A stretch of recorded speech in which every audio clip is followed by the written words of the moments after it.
Agora sim, boa noite, irmãos. Saúdos, irmãos, com a graça e a paz, amém?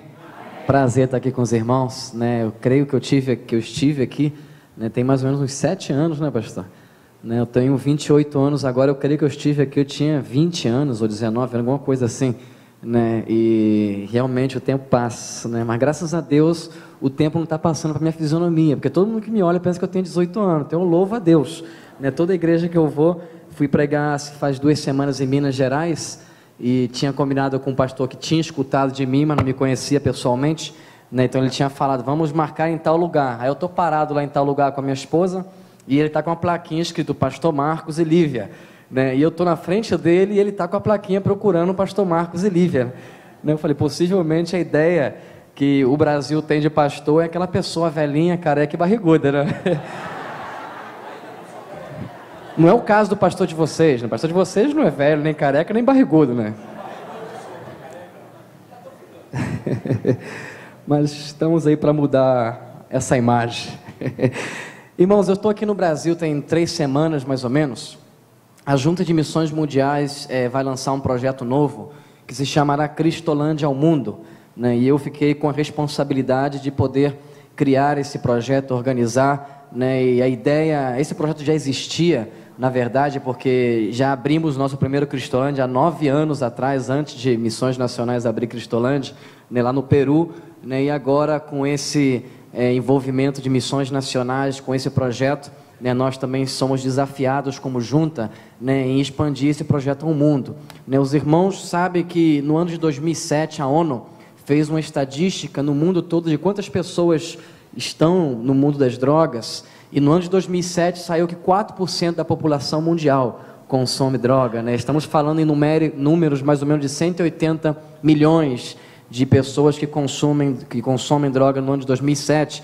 No ano de 2009 foi feito novamente outra estatística, 3 anos depois, né? E foi constatado que atualmente nós estamos de 6 a 7%, né, de pessoas da população mundial que consomem droga. Estamos falando de 280 milhões de pessoas. Em 3 anos, 100 milhões de pessoas entraram no mundo das drogas. Estamos falando da metade do Brasil que entrou no mundo das drogas em 3 anos. Então é uma coisa que realmente deve nos preocupar, e nós, como servo de Deus, como igreja do Senhor aqui na terra, como representante de Cristo, temos que fazer algo. Eu não tenho dúvida nenhuma, se Jesus estivesse vivo aqui na terra, não, de uma forma presente em corpo, ele estaria envolvido com isso. Eu não tenho nenhuma dúvida com isso, né? O projeto dele seria esse, Cristolândia ao mundo. Então eu vejo que esse deve ser o projeto da igreja hoje em dia. Gostaria que os irmãos pudessem abrir a palavra de Deus em 2 Samuel, capítulo 6. Eu estive no Peru, abri um centro de recuperação lá, mais ou menos há 9 anos atrás. Eu vou estar comentando para os irmãos conforme vai passando a mensagem. Vou estar contando também algumas histórias pessoais, algumas experiências também no campo. Logo fui à Inglaterra, né, a estudar, fazer uma pós lá em Oxford, né? E quando eu estava lá em Oxford, fui convidado para pastorear uma igreja de jovens também, né? Então eu pastoreava uma igreja de jovens inglesa, né, que não existia nenhum jovem. Quando eu comecei, o primeiro culto de jovem era eu e minha esposa, né? Mas graças a Deus, quando saímos de lá, deixamos um grupo com 20 jovens ingleses, né, para a glória de Deus, né, que é difícil a realidade lá, esse resultado, né? E também era pastor auxiliar de uma igreja de fala portuguesa. Então eu tinha 2 trabalhos lá, trabalhava para os ingleses e trabalhava para a fala portuguesa, né? E Deus nos abençoou aquele tempo e viemos, né, novamente aqui, chamado da junta, né, para estar com os irmãos imbuídos nesse projeto. Gostaria de ler apenas um versículo, 2 Samuel capítulo 6, o versículo 11.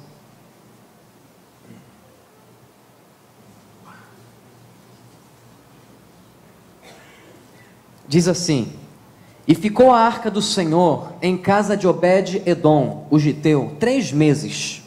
E Deus o abençoou a Obed-edom, a sua família, os seus bens e a toda a sua casa. Que o Senhor nos abençoe nessa noite, amém, irmãos?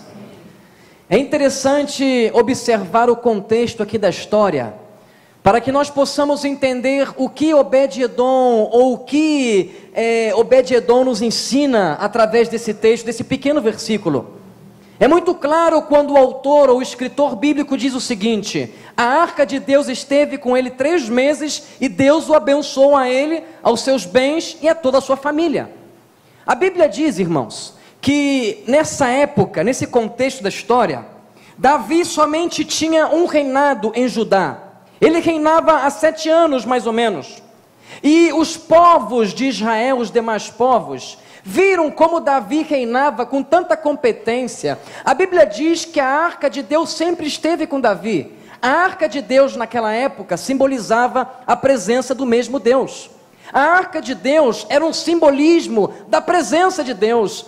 Davi e os judeus acreditavam que quando a arca estivesse com eles, eles iam vencer a todos os seus inimigos, eles iriam prosperar, tudo ia bem para eles, porque Deus estava com eles. Então Davi tinha a arca em Judá.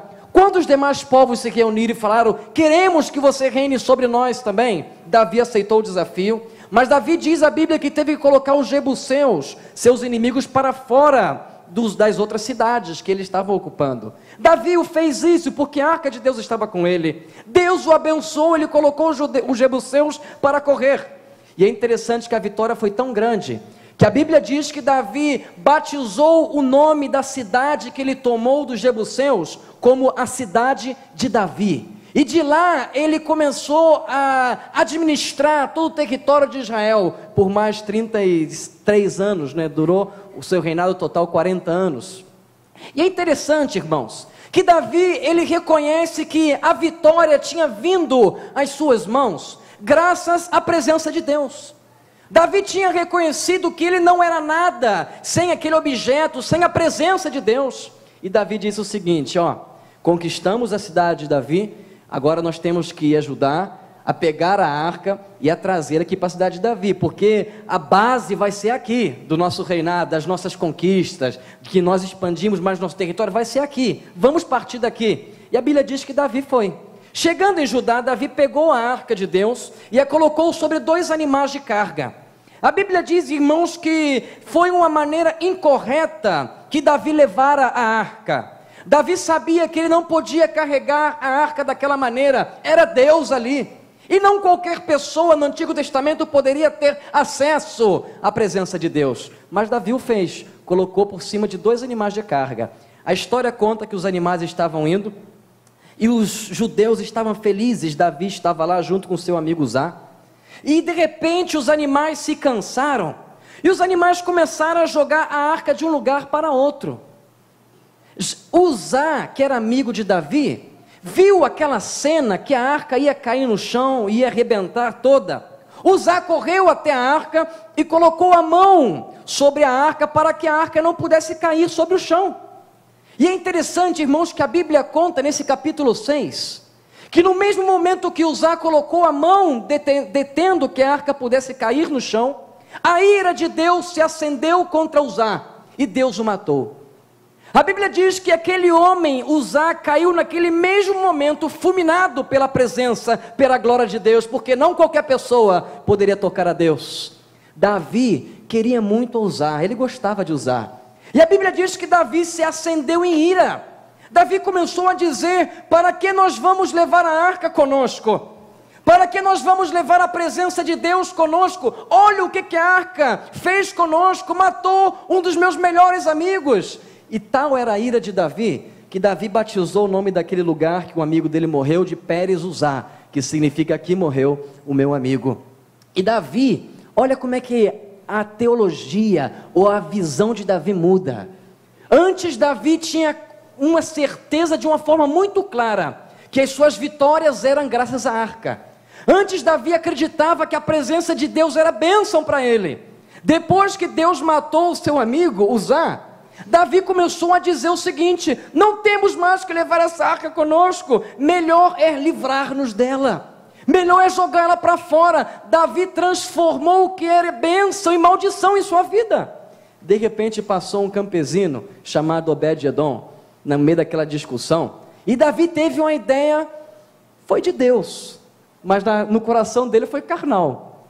Davi disse o seguinte: já sei o que eu vou fazer, Eu vou me livrar dessa arca e vou dar para Obed-edom, aquele campesino que está ali. Davi chamou aquele homem chegou à presença do rei Davi. Davi falou o seguinte: está vendo esse objeto aqui? E Obed-edom, sim. Então esse objeto aqui a partir de hoje é teu, nós estamos dando esse objeto para você. Obed-edom perguntou o porquê, e Davi diz o seguinte: não tenho porquê, eu quero me livrar disso e você vai ser o homem que vai guardar na tua casa. E Obed-edom falou: o que eu faço com esse objeto na minha casa? Davi falou: não sei, coloca na tua sala para dar uma vista mais bonita para a sala, bota uma televisão em cima, ou uns copos de água, não sei, faz o que você quiser. E a Bíblia diz que Obed-edom, na inocência, pegou aquele objeto e levou até sua casa, colocou lá, eu imagino que deve ter colocado uma mantinha por cima, né, para dar aquele aspecto bonito para a sala. Mas como o povo de Deus, irmãos, tem um dom de língua, as notícias chegam rápido no nosso meio, não é engraçado? Chegou rápido a notícia na vida de Obed-edom, que graças àquele objeto, ou por causa daquele objeto, Uzá tinha morrido. Perdão, irmãos, que às vezes em português, inglês, espanhol, às vezes eu não sei onde é que eu estou. Tinha morrido. E Obed-edom pegou e perguntou para o seu companheiro que tinha trago aquela notícia: mas por que morreu? E aquele companheiro falou com Obed-edom: morreu porque é Deus que está ali, e não qualquer pessoa pode tocar Deus. De repente, irmãos, os olhos de Obed-edom se abriu. Obed-edom entrou em sua casa. Obed-edom tinha tudo para atuar ou agir como Davi, livrar-se daquele objeto, mas não. Obed-edom entendeu onde estava a maldição. Obed-edom reuniu a sua casa, a sua família, sua esposa e seus 4 filhos, e Obed-edom disse o seguinte: a partir de hoje, eu tenho um decreto a dizer nessa casa, é lei. A partir de hoje o pecado não entra mais nessa casa. A partir de hoje, as palavras mal faladas não habitam mais em nossos lábios. A partir de hoje, os maus pensamentos não têm mais parte conosco. A partir de hoje, discussão entre irmãos não existirão mais aqui. A partir de hoje, brigas nessa casa não existe mais, porque a presença de Deus está conosco e o pecado tem que sair daqui. Obed-edom teve o discernimento que não teve Davi. Davi pensou que a maldição estava na arca. Obed-edom entendeu que a maldição não estava na arca, a maldição estava nele. Os seus pecados eram o que matava o ser humano. E Obed-edom, em vez de se livrar da arca, se livrou dos seus pecados. A Bíblia diz que por causa dessa atitude que Obed-edom fez, ou teve, 3 meses, irmãos, é uma coisa que me inspira a crer mais em Deus e a confiar mais nele. 3 meses. A Bíblia diz, irmãos, que Deus o abençoou sobremaneira. Crônicas relata que antes ele era um campesino que cuidava da terra dos fazendeiros. Depois dos 3 meses, Crônicas diz que aquele homem tinha terras e terras e empregados trabalhando para ele. 3 meses aquele homem cuidava dos gados, dos seus vizinhos, dos fazendeiros. Crônicas relata que depois dos 3 meses, aquele homem tinha milhares de cabeças de gado e tinha empregados trabalhando para ele. Deus o prosperou em 3 meses, louvado seja Deus. Eu não sei como é que vai ser isso, eu vou perguntar no céu, os irmãos não me perguntam também não, que eu não entendo. A Bíblia diz em Crônicas que ele tinha 4 filhos antes da arca. Depois dos 3 meses, Crônica fala que ele tinha 8. 3 meses, Deus deu 4 filhos para ele. Eu vou perguntar para ele, parece que foi igual rato, né? Um por semana, pluf, pluf, pluf, pluf. Eu vou perguntar, é um mistério. Eu acredito, a Bíblia diz, eu acredito. Deus o prosperou. E, irmãos, como o nosso povo tem aquele dom, né? Dom de língua. Chegou a notícia para Davi. Davi, você não sabe o que aconteceu, Davi. Aquela caixinha que você se livrou dela, que você diz que era maldição, aquela caixinha prosperou a vida daquele homem Obed-edom.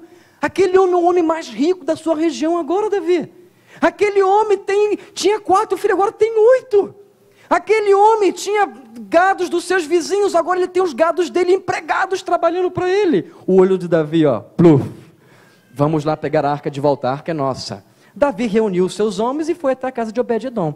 Chegando na casa de Obed-edom, Davi falou o seguinte, ó, era prestado, tá? Não era dado não. Então eu vim aqui retomar novamente, depois de 3 meses. Obed-edom se submeteu ao rei, porque sabia, irmãos, que tinha que se submeter às autoridades, e ele, como servo de Deus, ele o fez. Não tem problema, Davi, pode levar a arca, mas um minutinho, eu quero me reunir com a minha família.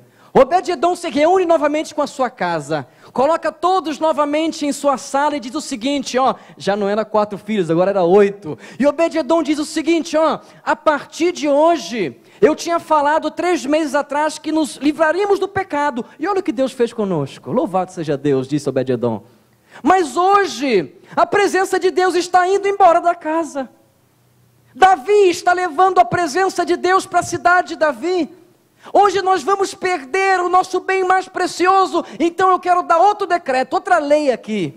A partir de hoje vamos deixar tudo o que temos e vamos atrás da arca. Os filhos de Obed-edom olharam para ele e falaram assim, Davi, tu está maluco, pai? Ô Obed-edom, tu está maluco? Os filhos falaram com ele.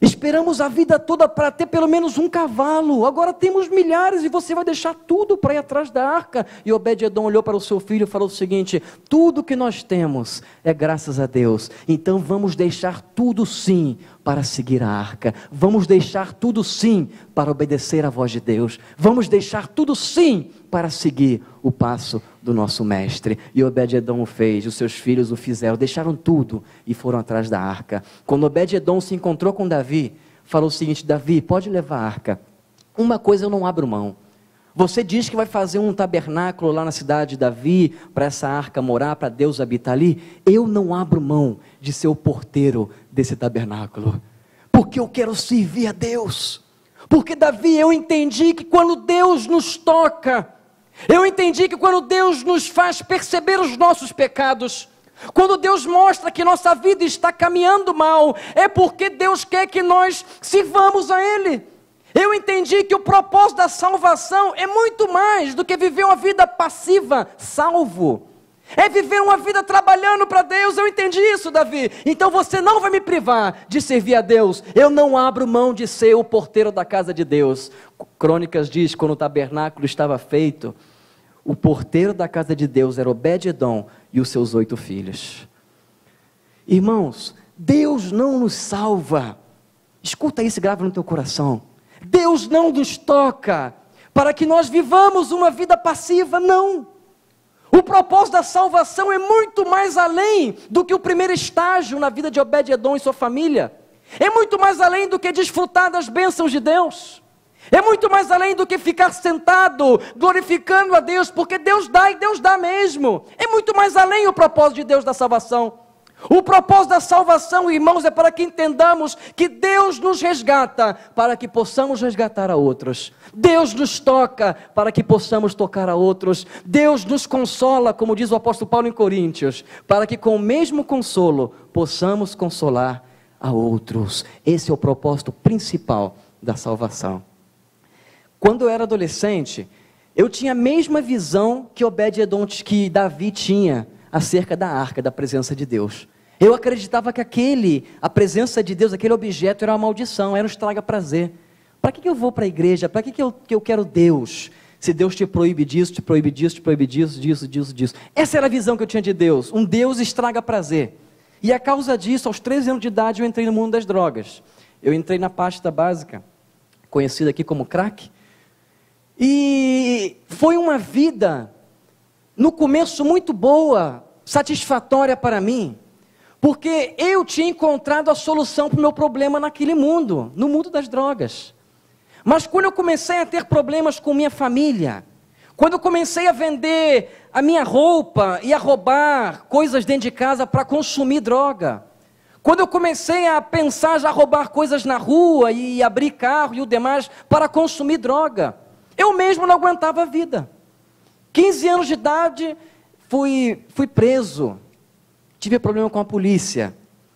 Daí meu pai me levou para um centro de recuperação em Santiago do Chile. Eu tinha 15 anos de idade, durei 45 dias lá. Falei para meu pai, se você não me tirar hoje, eu vou fugir daqui. Meu pai, não, mas tu tem que sair da recuperada. Não, eu estou recuperado. Aí eu esperei uma semaninha, eu falei, vem me visitar, eu estou com saudade de você. Estava nada. Meu pai foi me visitar. Quando eu cheguei lá, era um centro pentecostal, esse centro que colocava a mão na minha cabeça e ficava falando língua no meu ouvido o dia todo. Eu não sei o que eles falavam lá, mas a metodologia deles era essa, eu não entendi nada. E eu estava lá, né, escutando aquilo.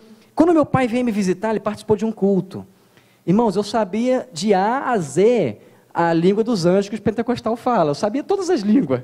Então eu sentei lá na frente assim, comecei a falar em língua também, para manipular, para mentir meu pai. Né? E meu pai me olhava assim e falava, pô, o cara mudou mesmo, o cara está falando até língua. Durei 2 dias na rua quando meu pai me tirou, caí de novo nas drogas. E caí pior, porque a Bíblia diz que quando nós voltamos de novo, é 7 vezes pior, disse Jesus. Jesus falou que quando um demônio sai da vida de um homem, e esse homem não preenche a sua vida com a presença do Espírito Santo, aquele demônio sai de sua vida e volta com 7 espíritos piores, e o estado da pessoa fica pior do que o primeiro, e é verdade. Quando eu recaí, eu comecei a fazer coisas que nem eu mesmo acreditava que a faria. Eu mesmo não aguentava a dor de viver naquele mundo. Eu lembro que eu me cortava para me sentir outra dor, com caco de vidro, com faca, para me sair daquela pressão que eu sou viciado. Aos 17 anos de idade, depois de muito tentar, eu lembro que meu pai já me colocou em psiquiatra, psicólogos, vários profissionais, e todas as vezes foram em vão. O último eu me lembro que foi aqui no Rio, aqui no Brasil, e foi uma pessoa muito competente, muito conhecida, e eu quando me consultei com ele, ele pediu para mim sair, eu saí, meu pai entrou para receber o diagnóstico, e eu botei a orelha atrás da porta para escutar, né, o que ele estava falando. E eu escutei que o médico falou assim com meu pai, quer um conselho? Tranca teu filho no quarto e dá droga para ele debaixo do quarto, porque ele não tem cura, ele não vai mudar. Teu filho não vai mudar. E meu pai olhou para mim aos 17 anos de idade e falou assim, Marcos, nós não aguentamos mais. Ou tu vai embora de casa para a rua, ou tu vai embora de casa para um centro de recuperação, porque nós não aguentamos mais. Na rua, nem os traficantes me queriam, porque eu estava roubando até eles. E eles mesmo falaram comigo, vai se internar, porque senão a gente vai te matar. Fui me internar. Quando me internaram num centro de recuperação em Minas Gerais, eu lembro que quem me levou foi o pastor Galvão, fomos de carro daqui até lá, 9 horas mais ou menos de carro. E eu lembro quando eu cheguei nesse centro, o pastor, ele pregava sobre o poder de Deus que transforma. Irmãos, eu ouvi isso a vida toda. Sou filho de pastor, ex-missionário da Junta de Missões Mundiais, foi meu pai também. E é interessante que quando eu ouvi aquelas palavras, eu entrei com um coração muito negativo em relação ao que eu ouvia. Mas o pastor, ele pregava uma coisa que eu nunca esqueci e mudou a minha vida. O pastor, ele dizia o seguinte, ter a Jesus é muito mais do que você ser filho de alguém. Ter a Jesus é muito mais do que você pertencer a um grupo religioso. Ter a Jesus é muito mais do que saber orar, é muito mais do que dar dízimo e oferta. Ter a Jesus, ter teu encontro com Jesus, é quando você tem a capacidade de descrever o teu encontro, assim como Isaías descreveu no capítulo 6 de Isaías. Eu vi serafins, e tinham 6 asas, e cantavam santo, santo, santo. Ele pôde descrever o seu encontro, e isso é ter a Jesus, irmãos. O encontro com Jesus é algo tão marcante em nossas vidas, que não há como esquecer, não há como nós esquecermos desse momento. Temos que descrever, temos que ter essa capacidade. Eu saí naquela noite e eu falei assim, eu não consigo descrever meu encontro com Jesus. O pastor perguntou quem queria, eu levantei a mão. É muito mais do que isso. E eu olhei para o céu e falei assim, Deus, eu não creio que tu existes, mas se o Senhor realmente é um Deus real, eu quero que o Senhor me prove nessa noite. Eu quero sentir tua presença, eu quero que o Senhor se manifeste de alguma maneira, me prove que o Senhor é um Deus real, que o Senhor existe. Quando eu falava aquelas palavras, o Espírito Santo de Deus foi entrando em meu coração. Todo vazio existencial que existia em minha alma foi desaparecendo quando a presença de Deus entrou. Toda a corrente do diabo que me prendia, aquela maldição que o médico tinha falado, ele nunca vai mudar. Aquilo Jesus Cristo veio com o machado e quebrou, em nome de Jesus. Deus me fez livre e Deus me mostrou que Ele existe, sim, louvado seja Deus. E irmãos, Deus não somente me mostrou que Ele era um Deus real, mas Deus também me começou a mostrar como Ele mostrou Obed-Edom. O propósito da salvação é muito mais além do que você ser liberto de pecado, é muito mais do que isso. Deus te liberta para você libertar a outros, esse é o propósito da salvação. E Deus foi falando aquilo comigo: Marcos, eu vou te usar de onde eu estou te tirando. Eu vou te usar abrindo um centro de recuperação por todo mundo. Deus falava aquilo cada vez mais forte no meu coração. E eu sempre empurrando a vontade de Deus. Deus, não quero isso para minha vida, não. O pessoal que se mete com isso sofre muito. Eu não quero isso para minha vida. E Deus fala: vou te usar assim, vou te usar assim. Depois de um ano internado, ainda internado, quando eu estava 1 ano lá, mais ou menos, fizeram uma vigília lá, uma vigília da Assembleia de Deus. Quem participou aqui de uma vigília da Assembleia de Deus, levanta a mão. O pastor não está olhando, o pastor está olhando para mim. Pode levantar. Bastante gente, hein, pastor? Depois eu conto que fogo cai lá, né? Eles falam que fogo cai. E estava lá aquela vigília, plá, aquela coisa assim, e aquelas vigílias bem tradicional da Assembleia de Deus, aquela coisa bem reteté mesmo. E eu estava lá na frente como um bom batista, assim, a gente estava em círculo, né? E eu olhando para baixo, orando em espírito como um bom batista, né? E de repente uma mulher se levanta no nosso meio e ela começa a rodar. E rodava, e rodava, e rodava, e rodava. Aí eu já baixei a cabeça, já levantei a mão, comecei a repreender como um bom batista. Não é de Deus não, está repreendido em nome de Jesus. Deus vai derrubando essa mulher, vai tirando o espírito imundo. E a mulher não caía, só rodava. E eu falei: nossa, e a mulher tem alguma coisa, porque rodar assim não é normal. E de repente, irmãos, eu comecei a sentir no meu coração que ela ia vir até mim. Porque é uma coisa incrível, sempre quando tem essas manifestações, por isso que quando me convidam para me pregar em igreja pentecostal, eu falo que não. Porque sempre quando tem essas coisas, eles vêm até mim, parece que eu tenho um GPS espiritual, a pessoa vem e para na minha frente. Aí eu comecei a repreender: não, tomara que ela não venha, tomara que ela não venha, tomara que ela não venha, né? E Deus, eu tenho medo, tu sabe que eu tenho até pesadelo quando acontecem essas coisas. De repente, quando eu abro o olho, eu sinto um bafo quente aqui na minha testa. Quando eu abro o olho, era a mulher me olhando. Aí eu começo a tremer, ela fala assim: Marcos, e ela não me conhecia. Aí eu já parei assim, já plumei, né? E ela falou assim: por que você rehúsa obedecer o chamado de Deus para a tua vida? Deus manda eu te dizer que Ele deseja te usar de onde Ele está te tirando, sim. E Deus manda eu te dizer que você vai abrir centros de recuperação por todo mundo, sim. Você querendo ou não, você escolhe. Depois ela começou a rodar de novo e voltou para o lugar dela. Eu caí de joelho, irmãos, porque eu já tinha tido uma experiência com Deus no meu íntimo, Deus falando com isso comigo, na Bíblia, Deus me mostrando que isso ia acontecer. Depois Deus usa aquela mulher para um incrédulo como eu acreditar de verdade. Foi lá que eu entreguei de verdade a minha vida para Jesus. Isso é entregar, decidir obedecer. Isso é entregar, é muito mais do que levantar a mão. Decidir obedecer. Falei: Deus, faça de mim o que o Senhor quiser. Se é centros por todo mundo, aleluia, aqui estou. Escrevi para o meu pai muito animado o que tinha acontecido. Pai, participei de uma vigília ontem à noite. E eu e meu pai estávamos meio brigados, né? Porque eu enganei ele muitas vezes, pai, estou curado, e caía de novo. Escrevi para ele: Deus me falou isso, Deus me mostrou que eu ia abrir centro de recuperação, e eu contei da mulher e tudo. Uma mulher veio rodando, parecia um peão, tal, e parou na minha frente. Meu pai me respondeu e falou assim: Marcos, glória a Deus que Deus te falou, mas Deus não me falou nada, então tu continua internado aí, para de mentir, para de manipular. Falou assim comigo, porque tantas foram as vezes que eu manipulei, ele pensou que eu estava manipulando para ele me tirar de lá de novo, para me consumir droga. E eu entendi que o Deus tinha o seu tempo. Passou 1 ano mais depois desse episódio, fiquei 2 anos internado. Depois de 1 ano mais que passou, meu pai, e eu orando: Deus, fala com meu pai, fala de uma forma batista para ele acreditar. E meu pai pegou o telefone e me ligou e falou assim: Marcos, você se lembra que há 1 ano atrás você falou comigo e tal? Eu falei: lembro. Ainda é teu desejo? Eu falei: claro, é o meu chamado, Deus me criou para isso, eu não tenho nenhuma dúvida. E meu pai falou assim: então vem para o Peru abrir um centro aqui, me ajudar, porque minha igreja aqui no Peru lotou de viciado e eu não sei o que fazer. E já roubaram tanta coisa aqui. Eu falei: aí Deus falando de uma forma batista para ele, né? Batista tem que ser assim. Aí eu falei: glória a Deus, Deus está mostrando. Peguei minhas coisas, saí do projeto, entendi que Deus estava fazendo a vontade dele, né, e fui ao Peru, e lá se iniciou o Centro de Recuperação Projeto Quero Viver, né, que hoje já tem 9 anos, né, na época eu tinha 19 anos mais ou menos, 19 anos eu tinha na época, e lá se iniciou o projeto.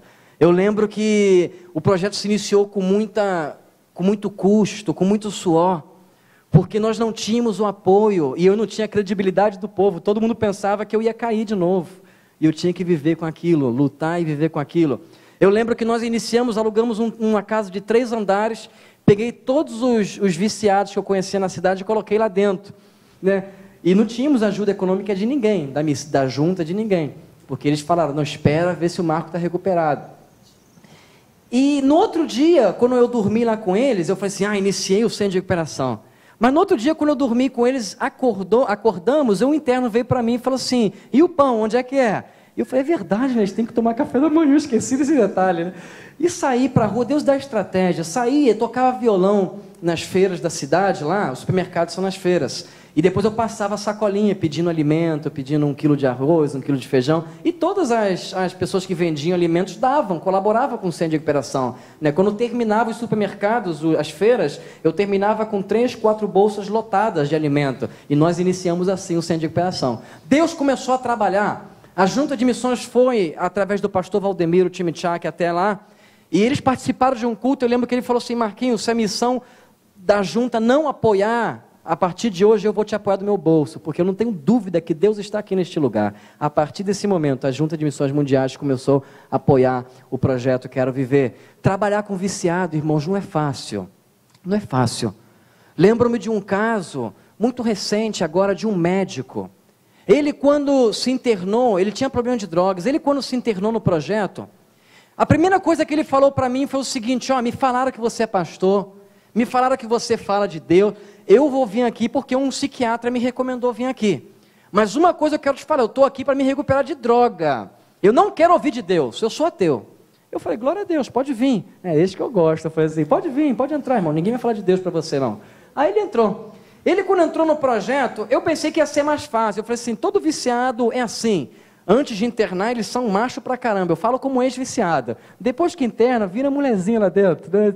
Não, faço sim, não, leio a Bíblia sim. Aí eu falei, vai ser igual, né? Mas não, ele me peitava lá dentro, não vou ler a Bíblia, não vou orar e não vou participar dos cultos, né? E eu olhava para ele assim e falava assim, tudo bem, irmão, então continua aí. Começava o culto, a gente cantando louvor, eu pregava, ele saía e ia para fora. Eu respeitava. Deus colocou no meu coração orar por ele, eu comecei a orar. Todo dia de noite eu orava por ele, sentava de joelho e orava, Deus, toca o coração daquele homem, toca o coração daquele homem, quebra o coração daquele homem, e orava. Numa oração na madrugada, quando eu estava orando por ele, Deus colocou no meu coração comprar uma Bíblia para ele, e entregar a ele. Eu falei assim, pai, Deus, não faz isso comigo, vou entregar a Bíblia para ele, vai meter a Bíblia na minha cara, vai doer demais, que ele era grande, né? E Deus falou, vai e entrega a Bíblia para ele. Peguei o dinheiro que eu tinha, fui até na livraria lá na cidade de Arequipa, comprei uma Bíblia, só tinha uma Bíblia de capa azul. Eu falei, poxa, azul? E a irmã, só tem essa Bíblia. Eu falei, tudo bem, peguei a Bíblia e levei. Quando eu cheguei no culto, ele estava lá todo mal-humorado, né? Aí quando entreguei a Bíblia para ele assim, né? Eu não falei nada, eu só entreguei a Bíblia para ele. Ele pegou a Bíblia e começou a chorar. E ele chorava de tremer, de soluçar e chorava. E eu falei, me conta o que aconteceu. E aquele médico falou comigo assim, Marcos, tem 1 mês mais ou menos que eu não consigo dormir. Não consigo dormir.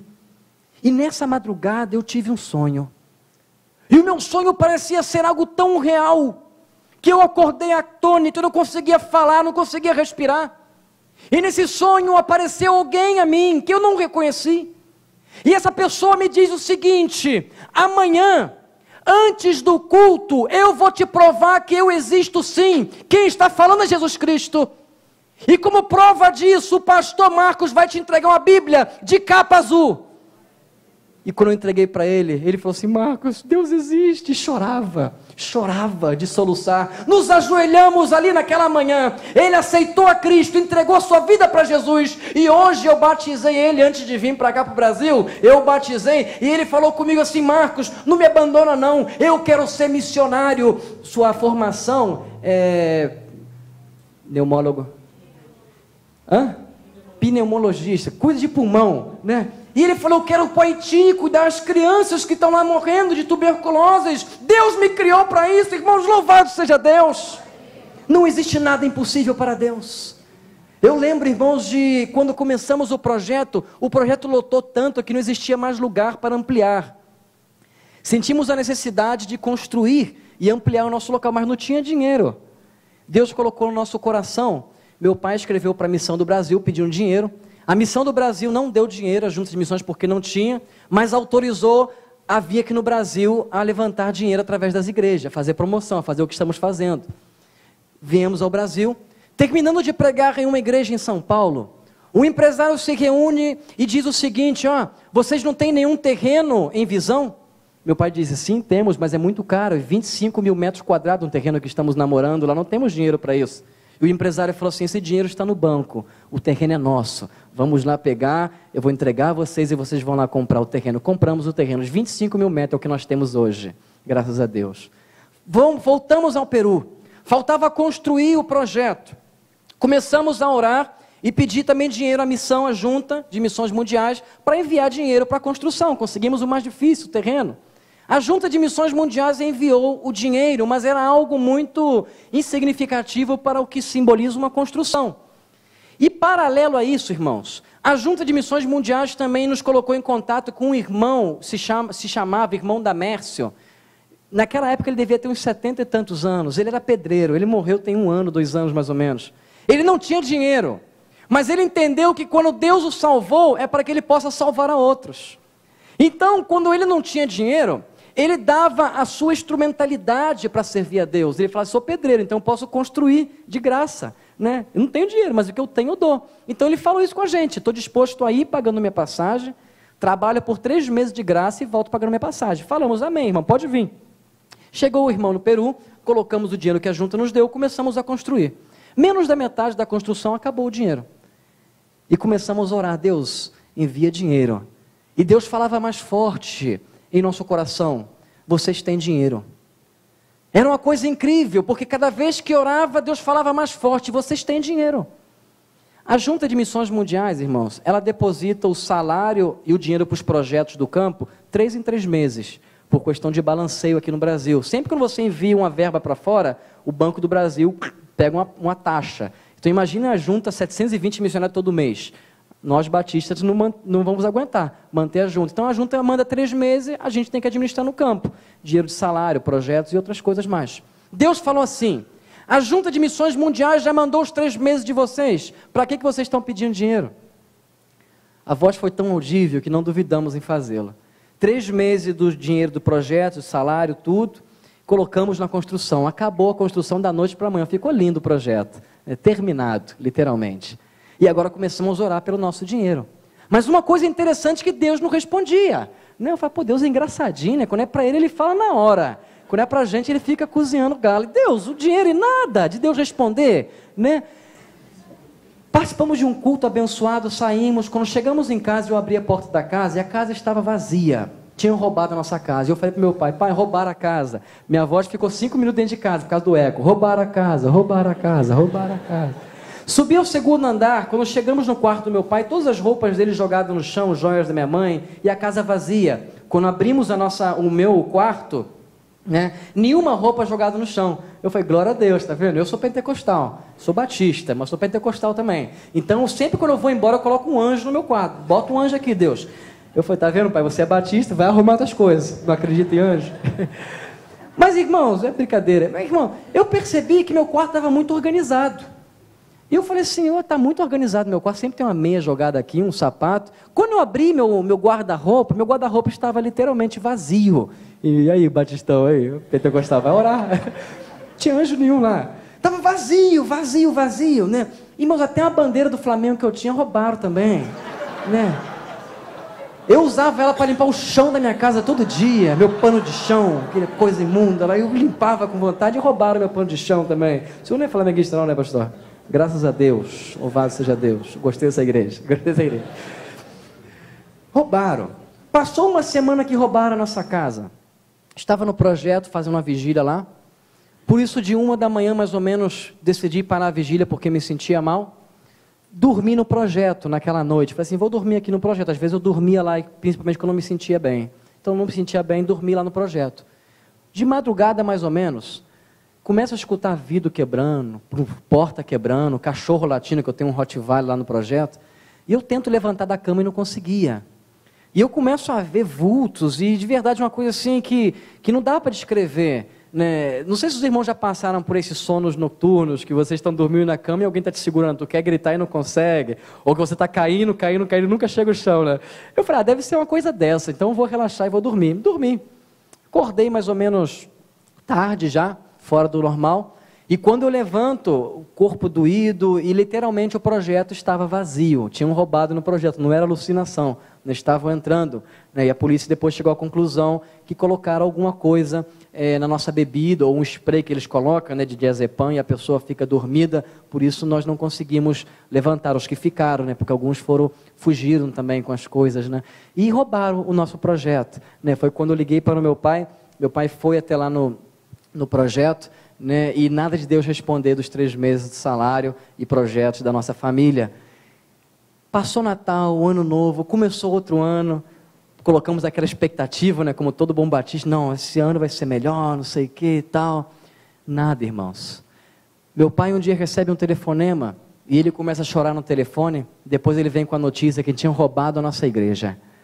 Roubaram microfone, bateria, teclado, tudo que tem de valor na igreja levaram da igreja, né? E foi lá que meu pai clamou e falou assim, Deus, eu não sou Jó para sofrer tanto, né? Mas também não sou a mulher de Jó, vou ficar quieto e não vou amaldiçoar o Senhor, Deus sabe o que faz. Irmãos, louvado seja Deus, porque a Bíblia diz que Deus sabe até onde nós podemos suportar.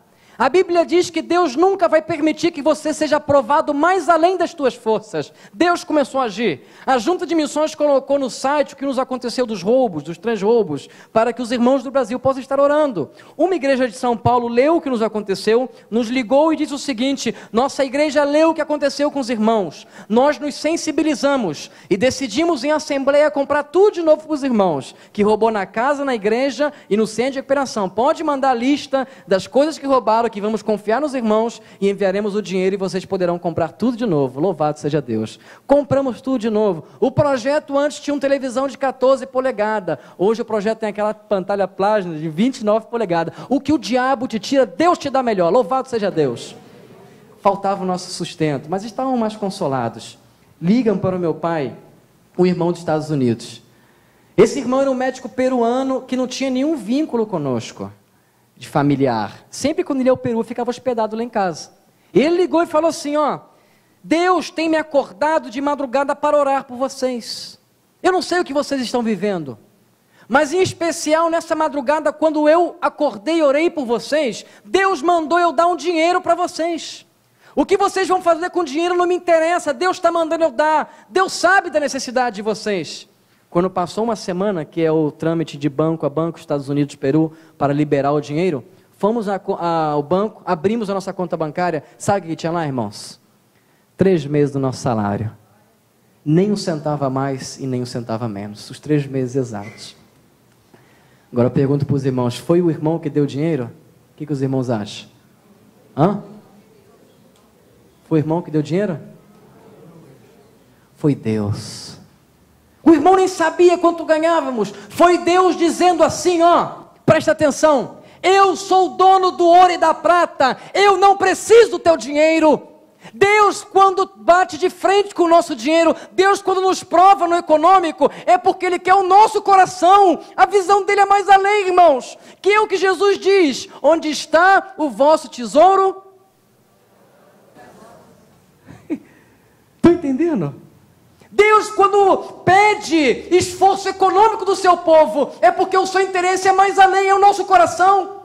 Deus estava dizendo assim, não preciso do teu dinheiro, eu sou o dono do ouro e da prata, o que eu preciso da tua fé, é da tua obediência, do teu desprendimento, o que eu preciso da tua vida, é da tua entrega, assim como Obed-edom disse, não interessa que nós tenhamos tantos bens, temos que deixar tudo e ir atrás da arca, louvado seja Jesus.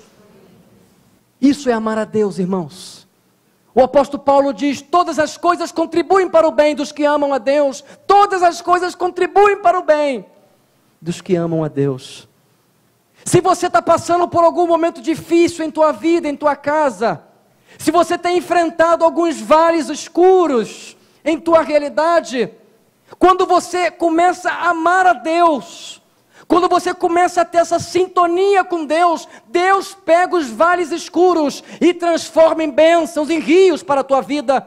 Deus pega a maldição da tua família e transforma em bênção para a tua casa. Deus pega a tua dor e transforma em bênção para a tua vida. Isso é o que o apóstolo Paulo está dizendo aqui em Romanos 8:28. Todas as coisas, coisas ruins e coisas boas, Deus transforma para o teu bem. Mas você tem que amar a Deus, é uma promessa condicional. Amar a Deus, irmãos, é muito mais além do que levantar a mão, fazer compromisso. É muito mais além do que isso. Amar a Deus é entrega de vida. Amar a Deus é cantar a música que eles cantaram aqui. Eu quero cantar no coro, eu me entrego, eu estou disposto a fazer o que for, mas eu vou estar no coro cantando. Isso é amar a Deus, irmãos. É entrega de vida. Gostaria que alguém pudesse tocar o teclado, por favor, e eu termino nessa noite fazendo alguns desafios para os irmãos. Existia um pastor nos Estados Unidos, pastor que amava a Deus. Vou tratar de simbolizar o que significa amar a Deus, para que você possa analisar a tua vida. Ele amava a Deus, aquele pastor. Ele ia pelo mundo também construindo, porque também era pedreiro, e ele não poderia passar um minuto sem falar de Jesus para alguém. Vizinho, família, colegas, amigos, faculdade, para todos ele falava de Jesus, para todos. Certa vez o câncer no cérebro alcançou aquele homem. Ele estava em estado terminal, deitado em sua cama, em seu leito. E é interessante que quando ele estava naquela situação, os médicos deram um diagnóstico para ele que ele não ia viver muito. Falaram com ele, horas, minutos, horas, ele vai morrer. Toda a família se reuniu ao redor dele. E os psicólogos ensinam que quando uma pessoa está à beira da morte, essa pessoa ela fala, ela deseja, ela se comunica do que mais marcou a sua vida. Que interessante. Ela deseja ver o que ela mais ama, ela fala do que ela mais ama, do que ela mais dá valor. E lá estava aquele pastor de um estado incoerente, mas ele falava coisas que marcaram a sua vida. Por exemplo, ele levantava da cama meio corpo, e ele dizia assim: hoje é o dia mais feliz da minha vida, porque eu aceitei a Jesus, louvado seja Deus. Depois ele caía de novo, e depois ele levantava e falava assim: eu tenho que me arrumar, porque hoje eu vou casar, encontrei a mulher que Deus tinha separado para mim. E ele caía de novo. Logo ele levantava novamente, ele dizia: hoje eu tenho que batizar o meu filho, meu único filho. E ele caía de novo. Coisas que ele amava, que marcaram a sua vida. De repente ele caiu, não levantou mais. A família olhou aquela cena e diz o seguinte: se foi o nosso homem. A esposa, quando se acercou a ele, aquele homem levantou, não somente meio corpo, mas ele levantou totalmente o seu corpo e se pôs em pé. E ele queria correr queria correr fora do quarto, para a rua. E os seus filhos o seguraram. Seu filho o segurou juntamente com sua esposa, e os primos que estavam lá o detinham, o seguravam. E ele tentava levantar da cama e o segurava, e ficaram naquela guerra assim. Ele tentando correr para fora do quarto e a família não deixava. De repente aquele homem se levanta e diz o seguinte: minha família, ouçam a minha voz, porque eu sou o líder dessa casa. E a família se surpreendeu pela coerência em suas palavras. E ele diz o seguinte: olha, vocês vão me deixar eu sair por essa porta, vocês vão me deixar eu sair desse quarto, porque eu estou morrendo, e eu não posso me apresentar diante do meu Jesus sem alguém comigo. Eu preciso levar uma alma mais para o céu comigo. Eu preciso ganhar uma vida mais para Jesus. Eu preciso colaborar com missões, minha última oferta. Eu preciso dar de comer a um pobre mais. Eu preciso fazer uma obra mais social. Eu preciso viver o evangelho uma vez mais. Depois eu morro feliz, mas agora não. A família olhou e o deixou. Ele foi correndo. Antes de chegar ao final do quarto, ele caiu e morreu, desejando ganhar uma vida a mais para Jesus. Isso é amar a Deus. Essas pessoas é a menina dos olhos de Deus. Deus olha assim e fala assim: tem dor aqui, vou transformar essa dor em bênção. Tem derrota aqui, essa derrota vai virar vitória. Assim Deus trata com os que amam a Deus. Feche teus olhos. Se de repente você está aqui nessa noite e você está no primeiro estágio de Obed-Edom. O primeiro estágio de Obed-Edom foi o seguinte: o pecado tem que ir embora da minha vida. A maldição não está em Deus. Deus não é um estraga-prazer. A maldição está no teu coração, irmão. São teus pecados que te afastam de Deus. São os teus pecados que te faz sofrer. Por causa dos teus pecados você não tem prosperado na vida. São os teus pecados. A culpa, a maldição está neles. E se você nessa noite quer fazer como Obed-Edom fez, se levantar e dizer o seguinte: a partir de hoje o pecado vai embora da minha vida. A partir de hoje o pecado vai embora da minha casa, da minha família, do meu namoro, do meu relacionamento. A partir de hoje o pecado vai embora da minha família. Se você quer hoje, nessa noite, entregar a tua vida para Jesus, você ainda não o fez, reconhecendo os teus pecados e pedir perdão e viver uma nova vida para Jesus sem pecados. Se você deseja fazer isso nessa noite, aí no lugar onde você está, levante a tua mão. Eu quero te ver, quero orar por você. Deus te abençoe. Alguém mais? Alguém mais? Deus te abençoe. Hoje é o teu dia. Se o Espírito Santo tem falado no teu coração, não lute contra a sua voz. Existe alguém que deseja hoje entregar sua vida para Jesus? Levantar em sua vida e dizer: a partir de hoje não mais pecado. A Bíblia diz: todo aquele que se envergonha dele, ele se envergonhará de ti também. Agora, todo aquele que o confessa, Jesus te confessará diante do Pai. Confessa Jesus. Alguém mais deseja aceitar esse Jesus? Deus te abençoe.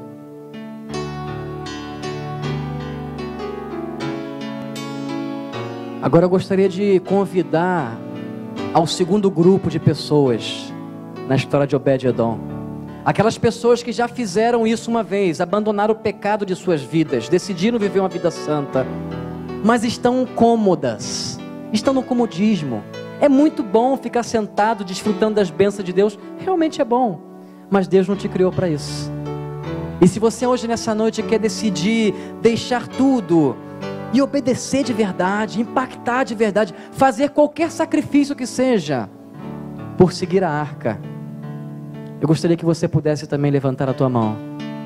Deus te abençoe, Deus te abençoe. Alguém mais? Deus te abençoe, Deus te abençoe, Deus te abençoe, Deus te abençoe. São vários. Deus abençoe a todos. Deus abençoe. Irmãos, agora tem um outro desafio. O nosso projeto Cristolândia ao Mundo, ele vai ser lançado em agosto. O projeto da Junta de Missões Mundiais. Nosso, que eu falo porque vocês também fazem parte da junta. E nós precisamos até agosto levantar mantenedores ao projeto. São 280 milhões de pessoas que estão presas. E sabe quantos missionários de missões mundiais tem para trabalhar nisso? Minha esposa e eu. 2. Pouco, né? Mas você também pode fazer parte desse projeto. De 3 maneiras. Você pode nessa noite dizer: eu quero dar a minha vida para fazer parte desse projeto. Ou eu quero, de repente você diz: não posso dar minha vida, tenho meus estudos, ainda não. Mas você tem 2 maneiras que você pode fazer. Você pode estar orando por esse projeto, se comprometendo hoje a ser um intercessor ou uma intercessora desse projeto. Eu me comprometo a estar orando todos os dias por esse projeto.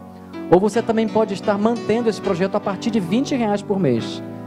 Com a partir de R$20 por mês, você pode estar mantendo esse projeto. Irmãos, eu gostaria de convidar os irmãos que queiram apoiar esse projeto, né? A Junta de Missões Mundiais tem aqui o PAN, né?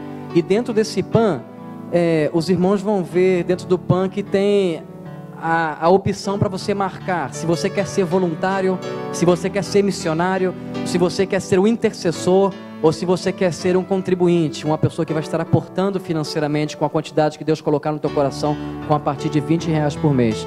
Eu gostaria de animar os irmãos, se os irmãos querem estar conosco nessa obra, que os irmãos pudessem também se manifestar, né, nessa noite, para que nós possamos estar fazendo chegar aos irmãos um folhetinho desse, os irmãos preenchendo, seja qual seja, intercessão, mobilizando, voluntário ou oferta. Os irmãos vão estar recebendo todo mês a revista da Junta de Missões Mundiais em sua casa, né, de graça. Eu quero orar. Vai receber também, irmão, porque a oração tem muito valor. Vai receber a revista de Missões Mundiais todo mês, vai estar recebendo notícias do Cristolândia ao mundo. Então gostaria de convidar os irmãos que queiram participar desse projeto, que os irmãos pudessem também levantar as suas mãos. A minha esposa, Deus abençoe, irmãos, minha esposa vai estar entregando o folheto. Irmãos, vamos fazer uma coisa melhor? Eu gostaria de convidar aquele grupo que cantou um coral Eu Quero Cantar, né? Conta aquela música de novo. E aquelas pessoas que aceitaram a Cristo, aquelas pessoas que hoje abandonaram o pecado, aquelas pessoas que hoje querem consagrar suas vidas diante de Deus, todas as pessoas que estão levantando a sua mão, Lívia, todas as pessoas que estão levantando sua mão para receber também, gostaria de convidar todas as pessoas que vão vir aqui na frente, né, para a gente poder acompanhar os irmãos que aceitaram a Cristo, para eles não se sentirem sozinhos, né, vamos estar aqui na frente, vamos estar orando por vocês, consagrando a vida de vocês. A irmã Lívia vai estar entregando o folheto aqui na frente, também para que os irmãos possam estar vindo aqui, por favor. Então eu gostaria de convidar os irmãos que aceitaram a Cristo, que levantaram suas mãos, consagrando suas vidas, que querem apoiar esse projeto também. Vem aqui na frente, né? Vem aqui na frente, todos os irmãos. Vamos nos colocar de pé, né? Por enquanto que vamos cantando esse louvor. Um coral Eu Quero Cantar. E aqueles que hoje disseram ao Senhor, eu quero hoje cantar um coral, eu quero cantar no coral, hoje eu quero aceitar a Cristo, eu quero entregar minha vida a Ti, Senhor, né? Eu gostaria que vocês pudessem vir aqui na frente, todos aqueles que levantaram as suas mãos, aceitando a Cristo, os irmãos também que querem se comprometer em apoiar esse projeto, os irmãos que querem se comprometer em mais com a obra de Deus, mais aqui na igreja, apoiando o pastor Valdemir, mais no bairro, na sua vizinhança. Você quer consagrar a tua vida hoje, a mensagem falar o teu coração, vem aqui na frente em nome de Jesus, vamos consagrar a tua vida por enquanto que vamos cantando esse louvor.